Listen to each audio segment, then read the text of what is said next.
Assalamualaikum warahmatullahi wabarakatuh. Di sini saya akan mempresentasikan hasil kerja saya tentang analisis 7 unsur kebudayaan. Pertama-tama, tentu saja saya akan memperkenalkan diri. Nama saya Dinia Fariza, absen 9 dari kelas 11 MIPA 7.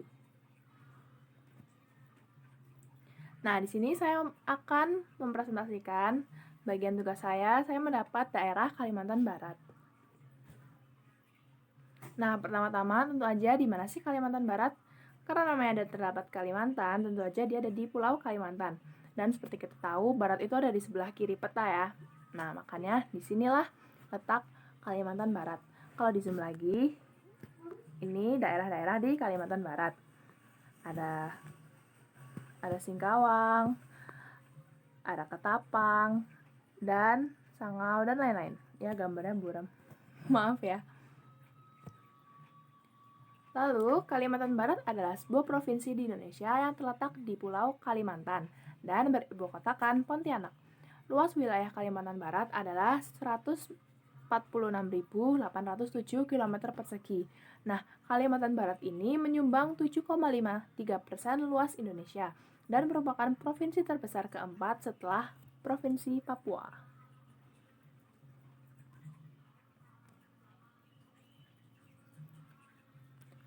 Nah, karena udah tahu letaknya di mana, tentu aja kita jadi tahu batas wilayahnya ya.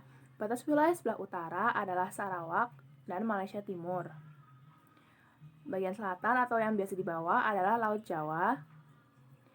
Bagian barat, tadi kan Kalimantan Barat ada di ujung Kalimantan sebelah barat ya. Jadi sebelah barat ini berbatasan dengan laut, yaitu Laut Natuna, Selat Karimata, dan Samudra Pasifik. Untuk sebelah timurnya, karena ada Pulau Kalimantannya, nah dia berbatasan dengan darat nih, yaitu Provinsi Kalimantan Timur dan Provinsi Kalimantan Tengah. Nah, selanjutnya kita akan membahas etnis yang ada di Kalimantan Barat. Menurut data sensus tahun 1930, Kalimantan Barat terdiri atas Dayak, Melayu, Banjar, Bugis, dan Jawa. Nah, dari sini mayoritasnya yang menduduki posisi nomor 1 adalah Dayak. Nah, karena itu, Dayak merupakan etnis yang dominan. Namun tidak hanya di Kalimantan Barat, tapi hampir di keseluruhan Pulau Kalimantan didominasi oleh etnis Dayak. Nah, karena banyaknya suku Dayak ini kemudian dibagi lagi menjadi beberapa rumpun, yaitu ada 7 rumpun. Adalah sebagai berikut, yaitu Dayak Ngaju, Dayak Apokayan, Dayak Iban atau Dayak Laut, Dayak Kalimantan atau Dayak Darat, Dayak Murut, Dayak Punan, dan Dayak Otdanum.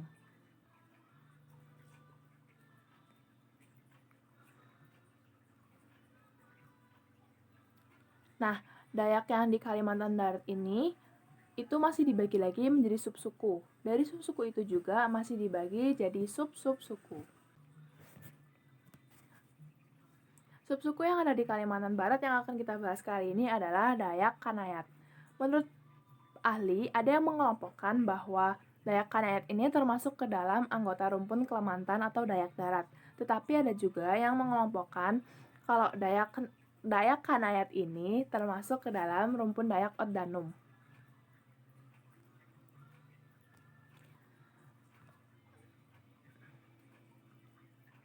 Kemudian persebaran. Dayak Kanayat ini salah satu dari banyaknya subsuku yang ada di Kalimantan Barat ya. Persebarannya itu ada di Kabupaten Landak, Kabupaten Mempawah, Kabupaten Kuburaya, serta Kabupaten Bengkayang. Kemudian masuk ke 7 unsur yang pertama adalah sistem religi. Tuhan di Dayak Kanayat ini disebut dengan Jubata. Jubata ini melambangkan dari roh-roh nenek moyang. Kemudian tempat ibadat disebut dengan panyugu atau padagi.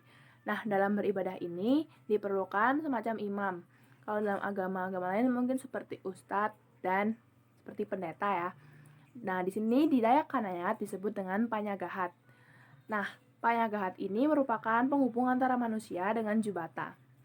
Tapi sering berkembangnya zaman dan masuknya agama-agama lain di Pulau Kalimantan, banyak dari orang Dayak yang menganut agama lain seperti Kristen dan beberapa yang memeluk Islam.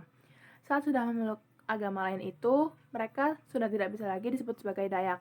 Namun bukan berarti mereka melupakan adat istiadat dan tradisi dari Dayak itu sendiri. Nah, biasanya orang yang memeluk Islam yang aslinya orang Dayak akan disebut sebagai orang Melayu atau orang laut. Nah, ini dia salah satu prosesi dari acara religi di suku Dayak Kanayat. Kemudian, mata pencaharian. Rata-rata dari suku Dayak Kanayat ini bertani, berburu, serta berkebun. Nah, sering perkembangan zaman juga, banyak dari orang Dayak ini mulai bekerja di pemerintahan dan swasta. Sebagian besar aktivitasnya dilakukan di dalam alam bebas seperti hutan, yang dilakukan dengan bertani, berburu, meramu, bercocok tanam, serta ada yang di sungai atau ke laut dengan perikanan, dan lain-lain sebagainya. Kemudian, sistem teknologi dan peralatan. Masyarakat Kanayat mengenal sistem perumahan dalam bentuk radakeng atau rumah panjang. Nah, tapi sering berkembangnya waktu juga, radakeng ini dianggap rawan kebakaran. Lalu tinggal tersisa 3 saja di Kalimantan Barat, yaitu ada di Sahara, Bingge, dan Jahingan. Ini bentuk dari radakeng. Lalu ada beberapa sistem teknologi dari masyarakat Dayak. Ini ada teknik memanggul barang-barang yang ingin dibawa. Kebanyakan mereka digendong dengan seperti wadah yang terbuat dari rotan. Ini juga contoh gambarnya. Lalu ini ada kain dan tali temali yang dibuat oleh masyarakat Dayak. Lalu ini ada sistem dalam bertani yang aman karena mereka sangat melindungi hutan. Jadi hutan itu diperlakukan dengan sangat hati-hati. Lalu ini ada lagi masyarakat Dayak yang sedang membuat senjata parang. Lalu yang sedikit unik ini ada di sini, benda yang ini. Nah, itu adalah sistem komunikasi. Ini kalau kita analogikan itu mirip dengan janur kuning yang ada di sekitar kita yang menandakan pernikahan. Nah, kalau ini di masyarakat Dayak disebut dengan Pama Bakeng. Nah, ini itu melambangkan sebagai menangkal hal-hal yang jahat, mendinginkan suasana yang panas, serta membantu mendamaikan berbagai masalah. Jadi semacam simbol perdamaian gitu. Berikutnya ada sistem kesenian. Kesenian di sini dibagi jadi 3, yaitu seni tari, seni musik, serta ada seni bercerita yang dalam bentuk cerita rakyat. Nah, seni tari ini dibagi jadi 2, yaitu tari untuk upacara ritual serta tari untuk kesenian. Musiknya pun sama. Musik Dayak Kanayat tergolong musik yang fleksibel. Jadi, dia itu bisa dipakai di upacara ritual atau di kesenian. Biasanya kan untuk upacara ritual itu ada ketentuan-ketentuannya ya. Nah, kemudian ini contoh tarinya. Tari Amboyo. Nah, tari Amboyo itu adalah tari yang digunakan pada upacara naik dango. Upacara ini lumayan terkenal. Upacara ini diadakan dalam rangka syukuran padi atau saat pesta panen. Kemudian ada tari Totokeng. Tari ini digunakan pada upacara Notokeng, yaitu upacara penghormatan kepada kepala kekayuan. Nah, maksudnya di sini seperti yang sudah saya jelaskan tadi, kayu dan hutan-hutan itu dianggap sangat sakral. Jadi saat kita membutuhkan kayu dan memotongnya, kita diharuskan untuk melakukan upacara terlebih dahulu agar meminta ampunan dosa karena sudah memotong pohon. Kemudian ada tari Baliaten yang dilakukan saat upacara Baliaten. Kemudian sistem kemasyarakatan atau kekerabatan. Pertama kita bahas dari sistem kekerabatan. Dayak Kanayat menggunakan sistem parental, yaitu ayah dan ibu. Nah, anak dapat memilih jalur ayah maupun ibu. Jadi di Dayak Kanayat tidak ada condong ke patrilineal atau matrilineal. Hubungan kekerabatan akan terputus setelah bersepupu selama 8 kali. Jadi, nanti setelah hubungan sepupu yang ke-8 sudah dianggap sebagai kerabat jauh. Tapi jika masih di bawah 8, keturunan ke-8 gitu masih termasuk dalam kerabat yang dekat.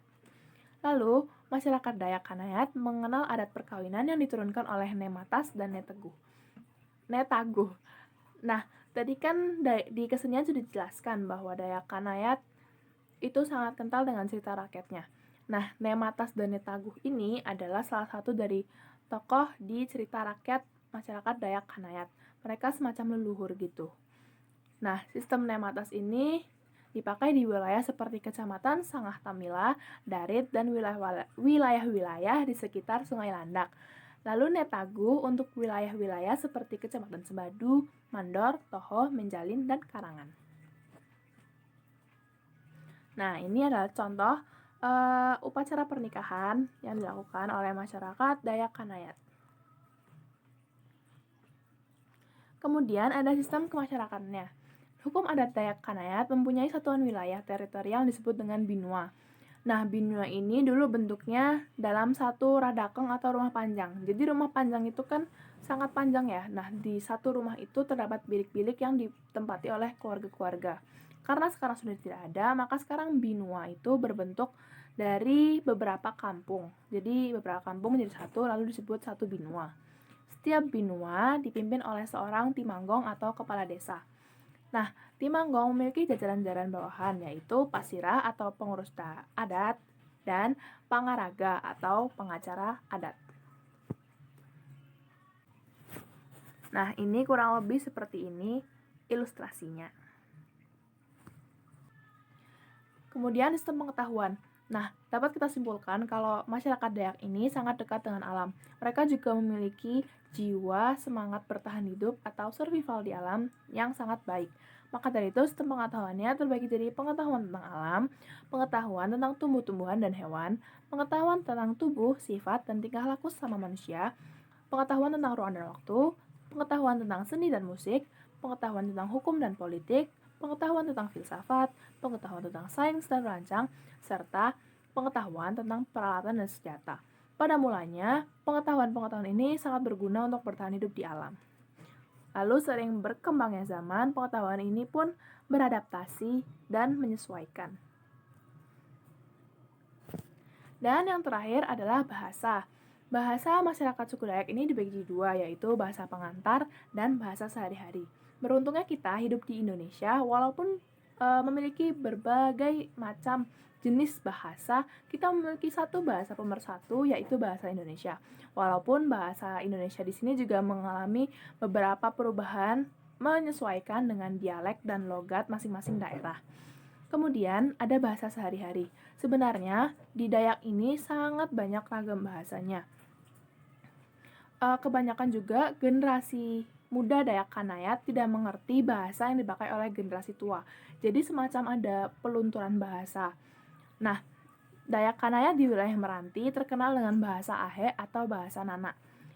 Nah, si bahasa ini, bahasa Ahe tadi itu masih dibagi lagi jadi bahasa Behe, Padakeng, Bekambay, dan bahasa Moro.